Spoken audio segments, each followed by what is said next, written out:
What's up, guys? They let me talk in front of the good old camera again, so here I am. You're probably wondering where the hell Alex is. I ate him. We have a giveaway going on with ESR. 3 different pieces of merch available, the windbreaker being one of them. So go check that out at fitmentindustries.com. You can get entered to win a set of multi-piece wheels from ESR. And like I said, 3 pieces of merch, 3 different ways to entry, and every $5 spent on those 3 pieces of merch counts as 1 entry. $5 spent equals 1 entry. So go do it, go check it out. Lots of opportunities to win. Air ride can be scary. Psych, it's not. But a lot of people like to spread some rumors and make some myths, and I'm here to stomp that, all right? Alex doesn't have air on the Porsche. Gels doesn't have air on the FRS, but somehow I got air on the Focus, so they put me here, okay? Don't judge me. I'm here to assure you, if you're going air ride, things are going to be okay. It's fine. Daddy's here, okay? The first myth we're here to take out is that air ride is hard to install. It's not, okay? I did it in my garage with jack stands, a few buddies, some cold blue smoothies, and we got it done in about a day or so, all right? It's really not too bad. Seriously though, if you can install struts and wire up an aftermarket radio in your car, you can install air ride. No joke. Sounds too good to be true, but honestly, it's not bad at all. Airlift and AccuAir both offer great manuals that are full color and have great picture examples of what the hell you're doing. You know, it's not like some of those instruction manuals that are all black and white and show a picture of something that doesn't even relate to what you're working on. I think we've all been there. These are actually good ones, I promise. My only request is maybe they come out with a pop-up book, because those are kind of cool and that'd be kind of sweet. I like pop-up books. Block off a full day to install, and then another day if you want to get fancy with your trunk setup, maybe do some hard lines and that kind of stuff. But otherwise, yeah, about a day or 2 is all it's gonna take. The hardest part is routing your lines and making sure they aren't in any pinch points or exposed where they can get caught up or hung up or caught and bent and twisted and popped, and you don't want any of that. So just run your lines good. Take the extra minute it takes to run them well and not hitting anything. After that, it's smooth sailing. Even though it's easy to install, take your time, do it right, and then go air out everywhere you park, because that's what you do. The second myth we have is, I can't run air in winter. Dude. Airlift Performance was created in good old Lansing, Michigan. Our neighbors, all right? They understand the cold winters and the snows and the harshness of the salt and all that stuff, all right?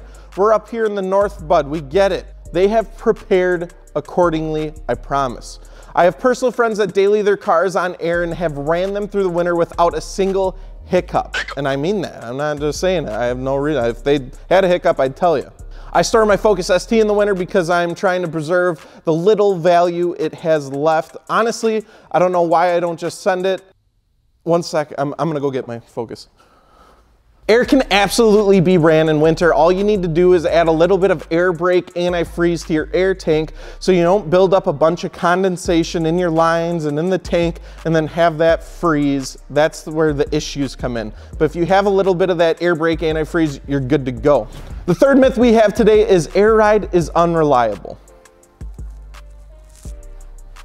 Just like a certain make and brand isn't reliable, right? We've all heard that. It's all about the owner. If you buy a reputable brand, take your time on install, keep them damn airlines safe. I can't preach that enough. And don't have wheels that are too wide and rub through your bags. I know a couple people that have done that.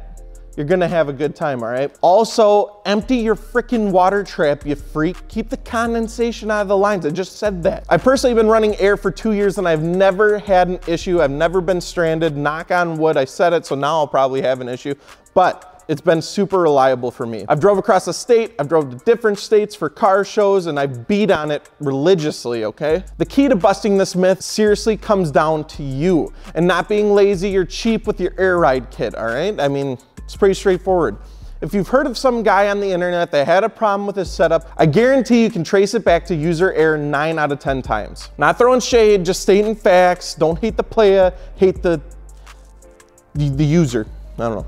The fourth myth on this list is, well, I don't want air ride because it's too high maintenance. Shut up, stop it. Your beta fish you had in elementary school was more maintenance, I swear. This is what you're gonna do. After install, calibrate your ride, pick your heights, get all that set up on your fancy controller, check your lines, make sure they're not rubbing, that's it.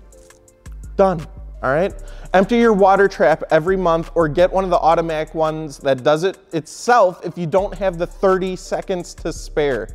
I know we're all running on short time here, so. If you're really concerned, check your lines to make sure they're not rubbing on anything. I know I've stressed this a lot, but it's important.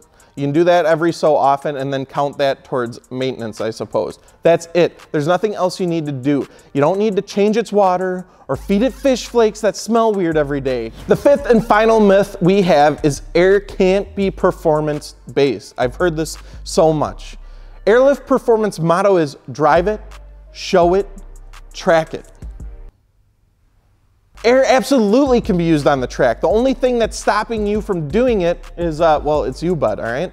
Air has adjustable damping, ride height, and pressures, obviously. I've done enough spirited driving in Mexico to promise you I would run air on the track and not blink an eye or be concerned for a second. The only thing I'd be concerned about may be my tire size. 215s on 9.5 is a bit of a stretch. But my air ride, good to go. Now, coilovers might be the most ideal option for the track, and I hear you there, all right?